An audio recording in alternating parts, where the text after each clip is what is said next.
We want them to want to behave. We want them to want to be more kind. We want them to want to contribute to the family. And that comes from a completely different place than being fixed by us.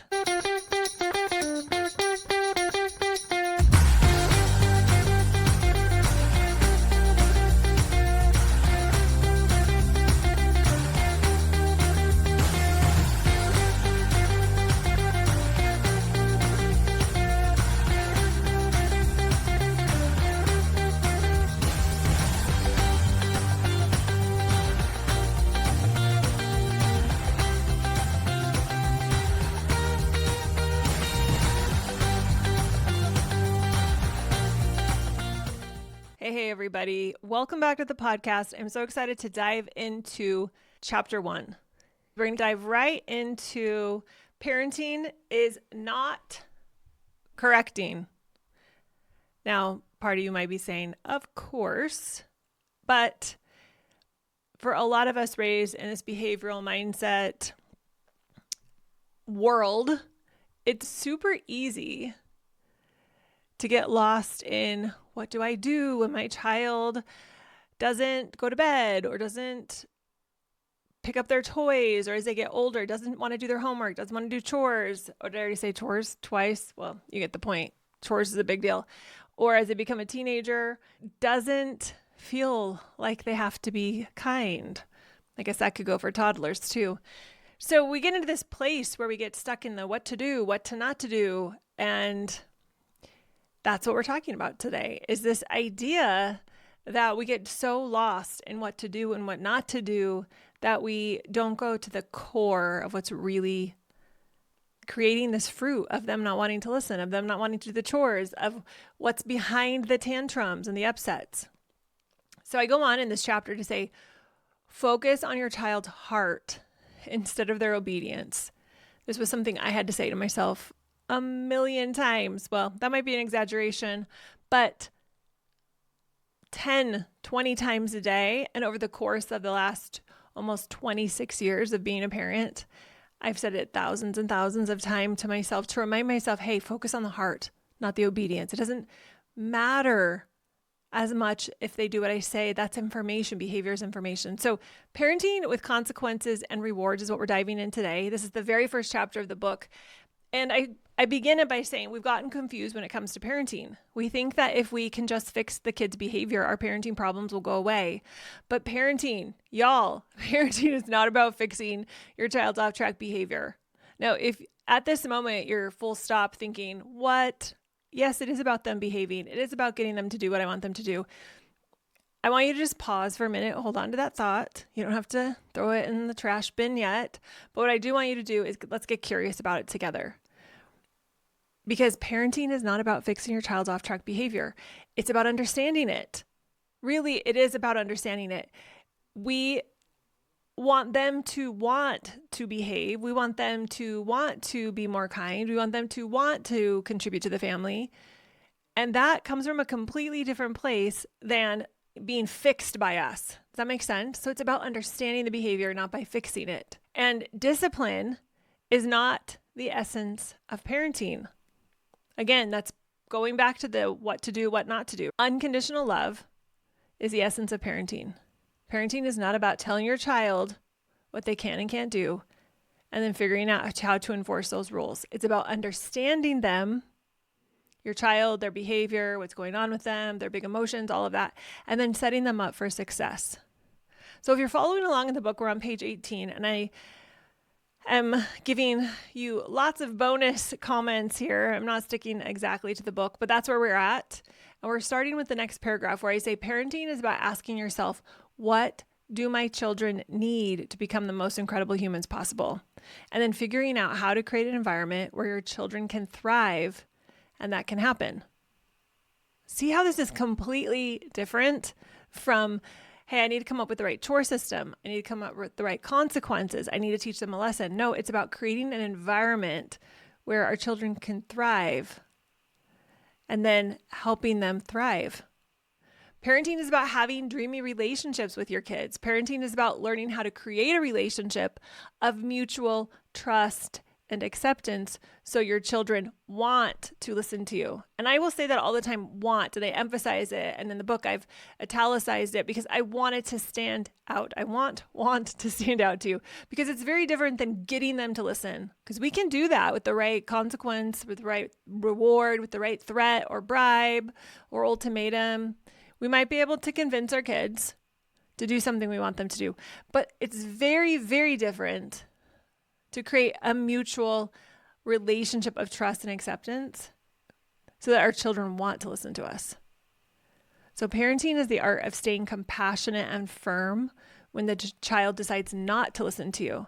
Now, how many times have you thought about that? What is my job, both when things are going well, setting them up for success, helping them thrive, preparing them to have a relationship, or creating rather a relationship where they want to listen to me. And then also, what is my job when they don't listen to me? What is my job when they don't listen to me? And I call it out right here. I think this is so, so important. Parenting is the art of staying compassionate and firm when the child or the children, that's what I say in the book, decide not to listen to you. Now, I was looking up some of my reviews. I don't do this very often because I just don't have time, quite honestly. But I realized that my book was listed on Goodreads, which means somebody has left a comment, read it, left some feedback or whatever on Goodreads. So I went and listened to it, or read it rather, read the review on Goodreads. And somebody said, I can't read this book or can't subscribe to what she's saying because she doesn't have any consequences. She doesn't have any limits. She doesn't have any rules. And you won't find me calling the effect or the thing that we have to do as a result of a child's behavior as a consequence. You won't hear me using that label very often because it's so entwined, meshed with a punitive flavor to it. So I really don't use it often at all, but I do love using the word limit and a connective limit. I use the word compassionate alpha so that we are both compassionate, but very much in charge and taking the lead. And here I say parenting is the art of staying compassionate. So seeing the child's point of view when they're making decisions that are well below their potential or what they're capable of, but also staying firm, which means my nervous system isn't activated. I'm not flying off the handle. I'm not making it mean that something's wrong with them or wrong with me. I'm just able to stay in a place where I'm compassionate, where I'm understanding, where I am not emotionally triggered and my nervous system isn't activated. That allows me to keep my prefrontal cortex on so I can be firm and give a limit, or set a limit is how I like to say it. I think that's even a better way to say it, in a firm yet loving, compassionate way, because sometimes we do need to have somebody set boundaries. It's actually really healthy for our kids to know that there are boundaries, that there are limits, that there's predictability in their life, that we will stay firm when we need to stay firm. Otherwise, our kids become entitled and they don't understand how to have self-restraint. And there's so many things that aren't healthy when we don't have limits, but yet if we go to the other extreme where we become authoritative, that's damaging as well. They've done longitudinal studies with authoritative and passive parents or parenting that has been done by parents, and they found negative results in both cases. So the middle way, where we're compassionate and firm, where we marry them together, where we keep our nervous system calm, not activated, is the way to go. 100%. That's what we're going to be talking about as I unpack the book in this very organic, raw, off the cuff kind of way, where I'm just reading my book and then I'm sharing my thoughts, I'm adding to it. It's going to be so fun. I love it already. So parenting is the art of staying compassionate and firm when the child decides not to listen to you. And that is so dang tricky sometimes, especially in the beginning, because we have so many meaning frames. We have so much cognitive dissonance around trying to show up differently. We have meaning frames around what this behavior means about them and us, and we have to unpack all of that. We have to calm our nervous system down. This is the work we do in both Pivot and CMP Mastery. And what I try to teach you how to do on your own here on the podcast, or if you work with me, hopefully this is something that you use as another resource to help you further implement what we're talking about inside either of those containers. So let me go on with the book. There are a lot of destructive myths about parenting. One of the most dangerous is that to be a good parent, you must teach your kids using consequences and rewards.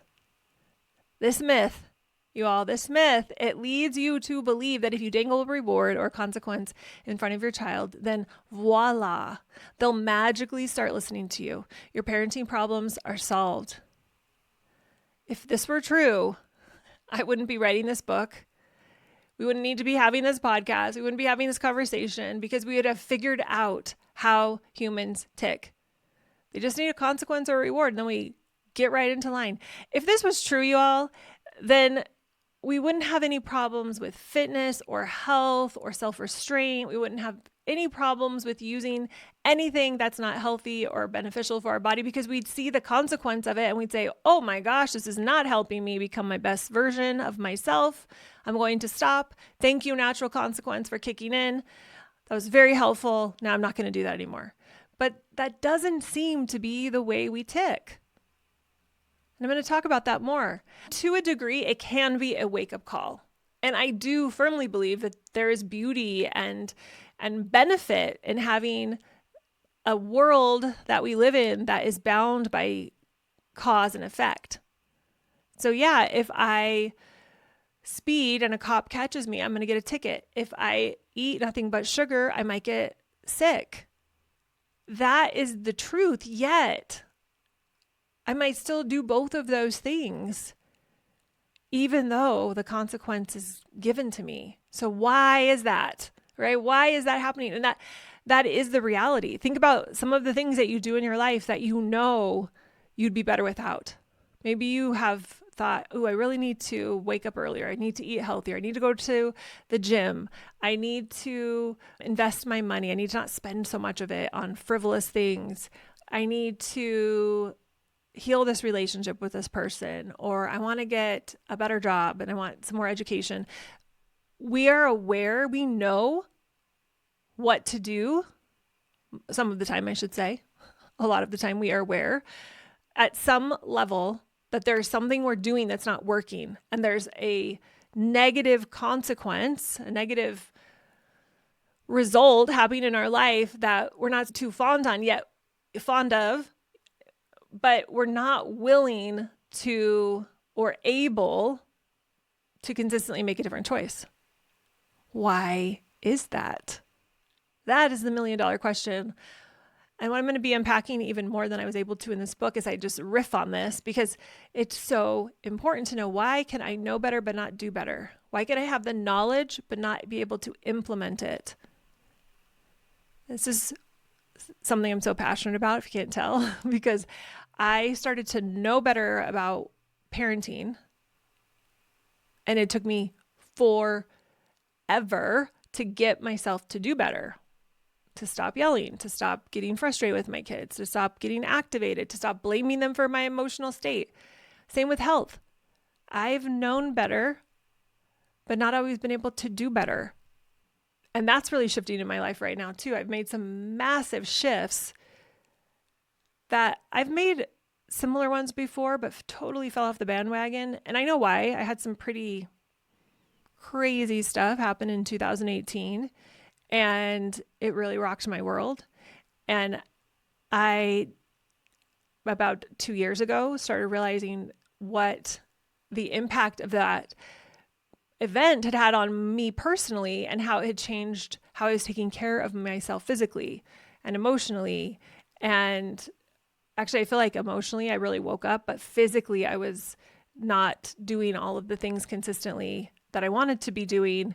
And a couple of years ago, I was like, oh my gosh, I didn't even realize how I wasn't taking full ownership for certain areas of my life. And part of it was because of this trauma that had happened.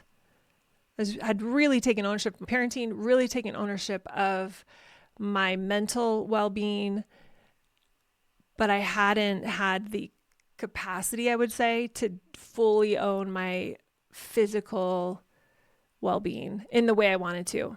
I was being lackadaisical about it. So that has really changed. And I do think, I will just say this before I get back into the book, that it's going to be a process to roll out new ways of being. Let me back that up. We might understand what we need to do. Like, I know I need to stay calm when my kids are fighting. I know I need to have firm boundaries, but do it in a compassionate way.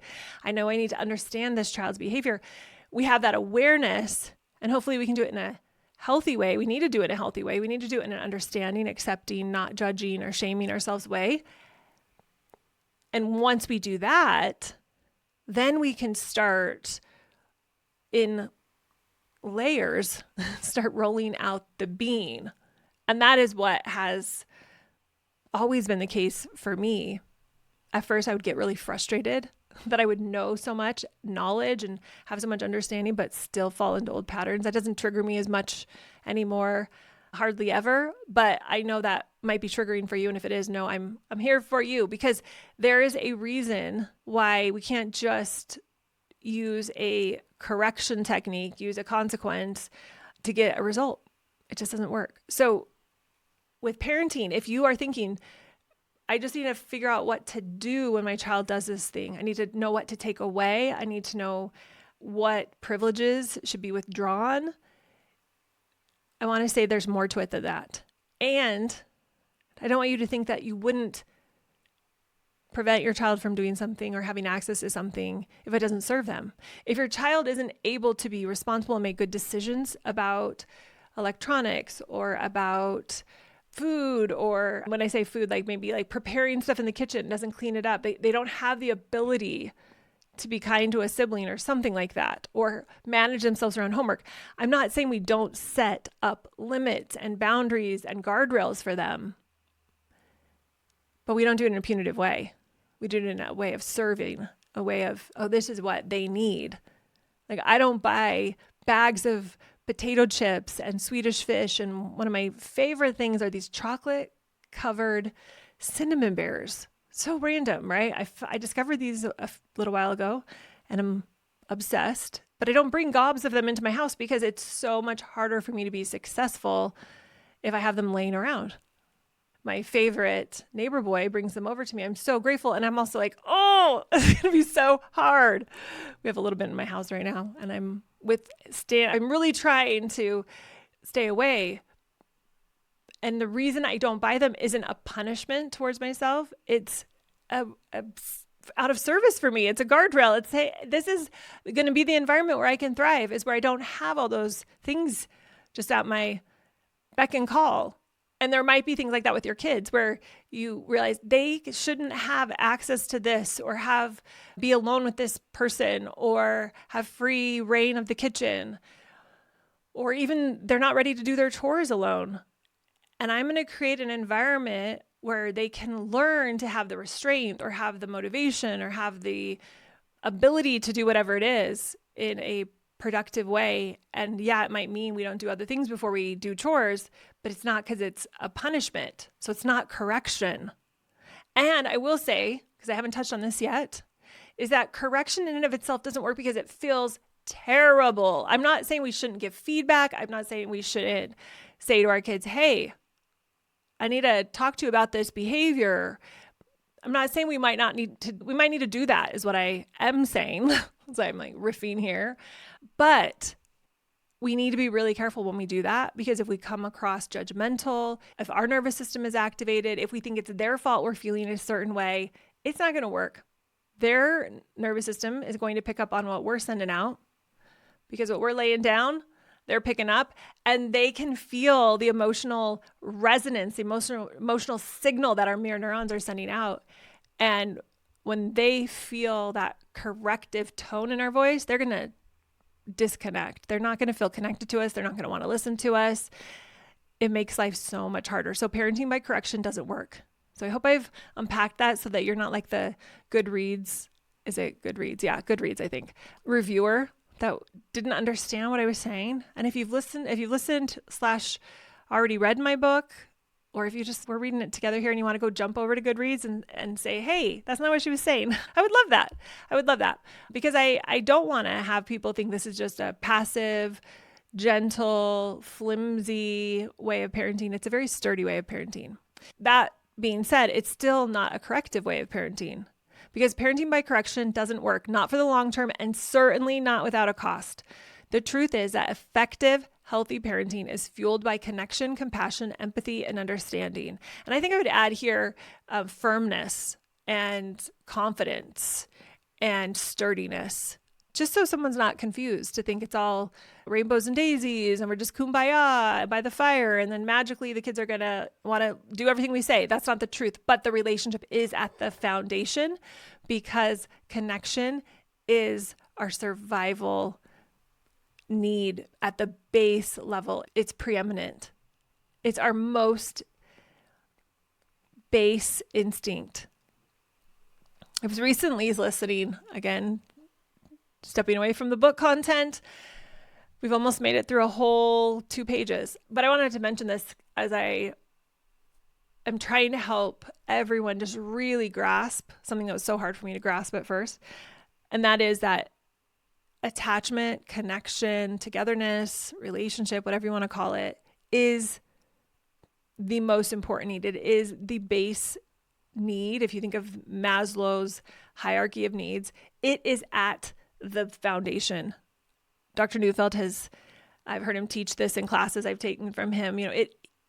He's rethinking the Maslow's hierarchy of need and saying it's not food and water, it's attachment, it's togetherness, it's relationship, it's that connectiveness. That's what we need more than anything else. In fact, if we don't have it, we'll lose our need, our desire for food. We'll just stop having the drive to survive.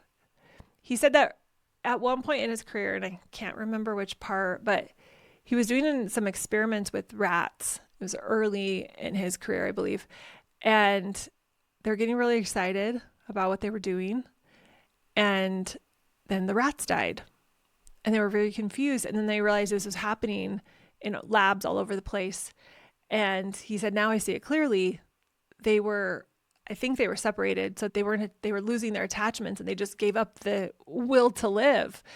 And that really hit me. It really landed for me, because I think about what life would be like. Why would it be worth living if I didn't have people in my life, if I didn't have things that matter to me, relationships that I was connected to, causes that I was committed to? It would be very different.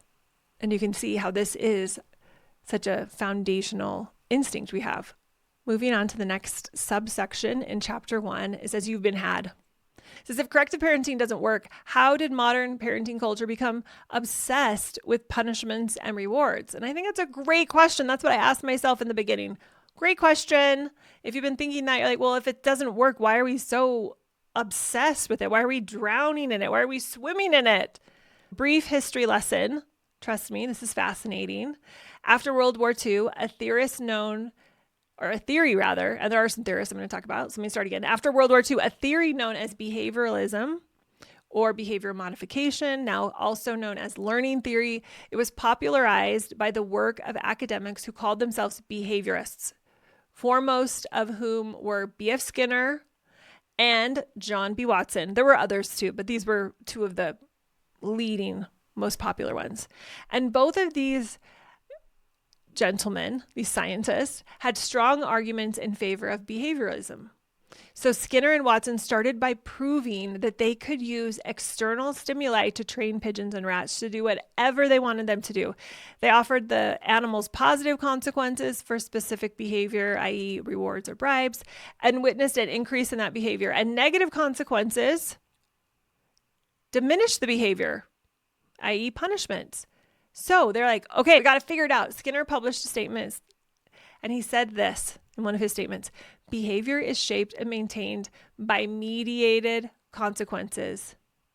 Meaning, let me just pause that for a minute, because it's kind of a weird way to say it. But basically, he was saying that behavior is completely shaped by consequences, positive or negative, external consequences. He also said, give me a child and I'll shape him into anything.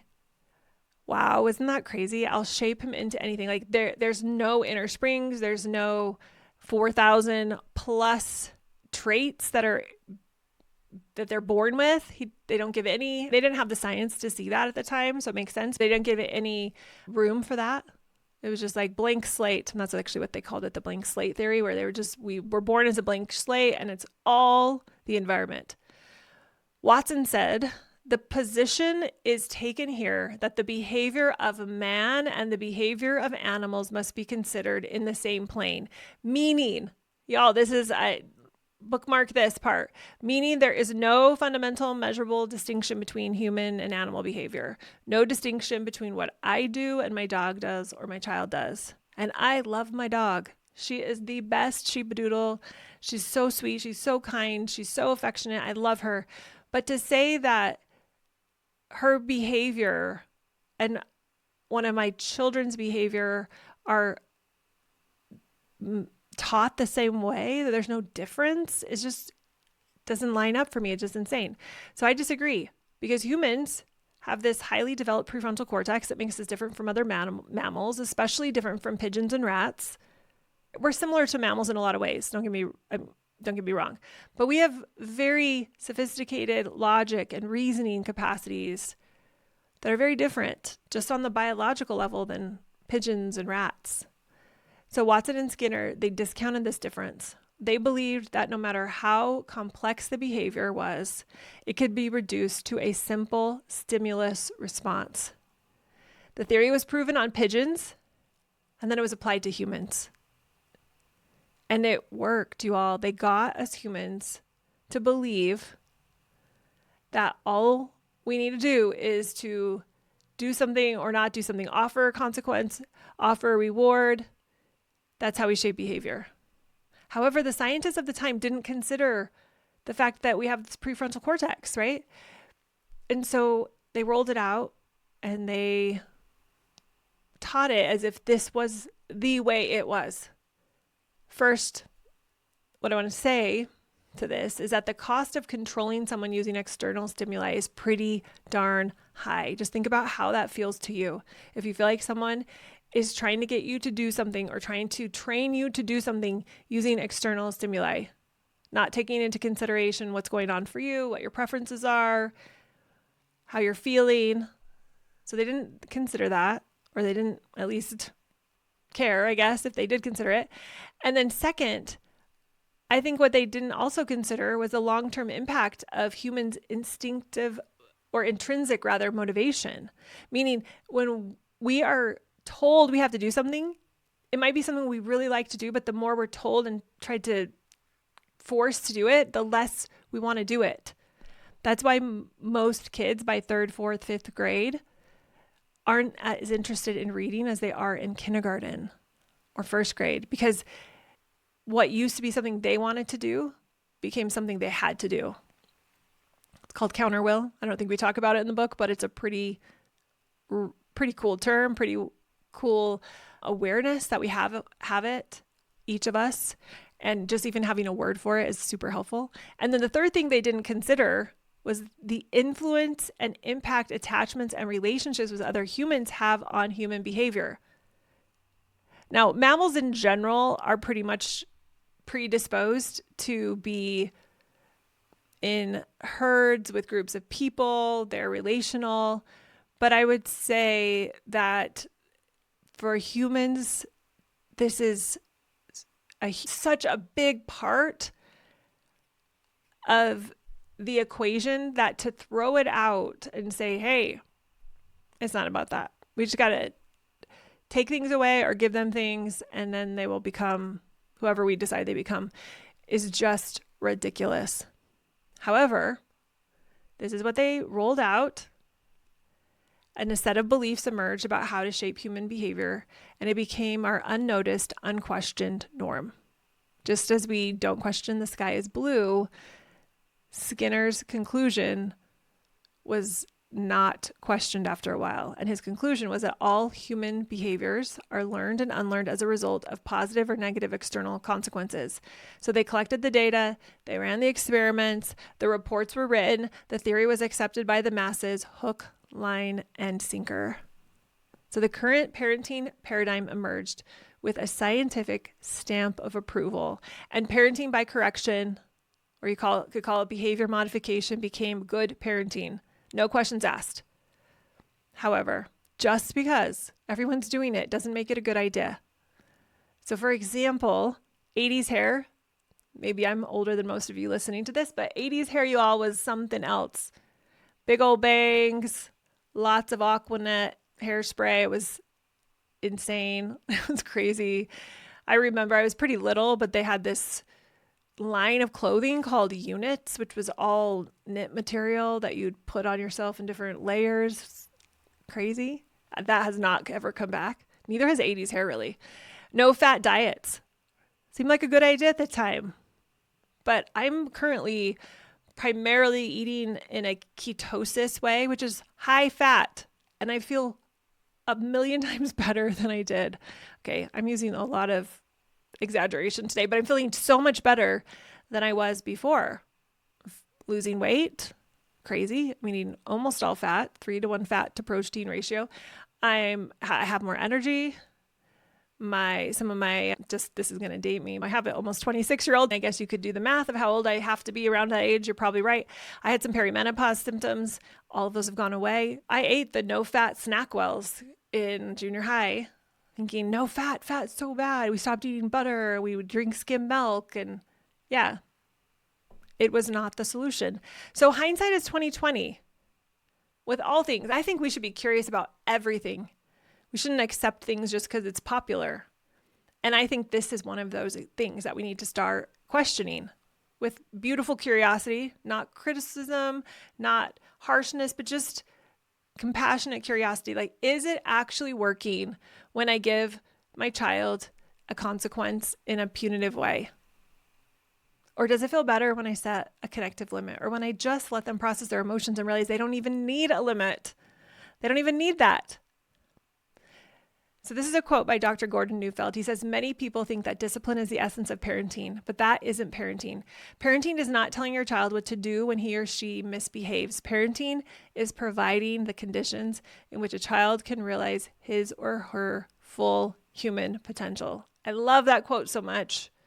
So much. It summarizes everything I'm trying to distill on the daily and then figure out how to implement with everyone in my group. Like, I had to stumble around in the dark trying to figure out, okay, this is a great idea, but how do I do it? How do I provide a condition where my child can realize his or her full human potential? Every day I'm asking myself, am I doing this for my kids? I'm tweaking, I'm trying to improve, and it's something I'm constantly trying to help everyone who's going through Pivot and CMP Mastery also question with curiosity and compassion and conviction, so that they can create this for themselves too. Like, we get really logistical. We talk about the specific examples and think, how do I actually create a condition where my child can realize his or her full human potential when they are throwing a big fit, when they are not being willing to pick up after themselves or whatever. And we go into the specifics because that is where the implementation starts to take off. So parenting by correction could potentially change your child's behavior in the short term. This is why it's so confusing, because we can get it to work, especially when they're young. Get them some stickers or candy, set up a timeout chair, take away their favorite toy, and you usually can get them to stop temporarily or start temporarily doing what you want them to do. But it comes at a huge cost. It fractures the relationship, it erodes the trust, it reduces the child's ability to tap into their intrinsic motivation. And it sends a message to our child that something is wrong with them. And they end up thinking something like, I'm too much, or mom can't handle me, or I'm not lazy, or I am lazy, or I'm not kind. And none of us want to convey that message to our kids. But when you believe the only way to train your child is through external positive or negative consequences, what other choice do you have if you want to be a responsible parent? You don't have any other choice. Now, here's the reality. Your child's behavior goes off track when he's frustrated about something. So when you give him a consequence to stop that off-track behavior, you're actually creating more frustration inside your child, not less. So he's less likely to listen to you, not more. He's less likely to learn how to behave better, not more. You're pouring gasoline on his inner fire of frustration, and it makes the problem bigger, not smaller. Okay, we're going to stop there. We're somewhere in chapter 1, and we're going to begin on what about rewards next time. I'm going to dive into some specific studies that back up these findings. It'll make it more concrete for you. It'll make it more believable. I can't wait to dive into that with you. But for now, we're going to leave it at this. Just take some time today thinking about what we've talked about here on the podcast, how that might be true, how consequences, when done in a punitive way to try to teach a lesson, often backfire in the long term. And if you can think of a time where you've been able to set a connective limit as a compassionate alpha leader in your home, and if you've done that, which if you were anything like me, you probably haven't until you started getting onto this stuff. But maybe you're listening to this and you're one of my people that I've been working with for a while. So if you've done that, also be thinking about those moments and contrast the two. And if you haven't ever set a limit from a connective, compassionate place, then I would just invite you to come back to the podcast. If you want help, come find out when we're doing another pivot. And I'll put the link in the show notes, and you can learn more about that, because I would love to help you figure out how to take this from knowing to doing. All right, you all. Have a wonderful rest of your day. Go connect with your kids. Go learn a little bit more about yourself and your reactions and what you're making their behavior mean about you and them. And we will talk to you next time about rewards and what they have found through some studies that they've done through some universities happens when we give our kids, or just humans, because they're not all parent examples, but the tendency we have as humans is the same. So we're going to learn about what happens when we get rewards, and it might surprise you. All right. Have an awesome rest of your day. We'll talk to y'all soon. Bye, guys.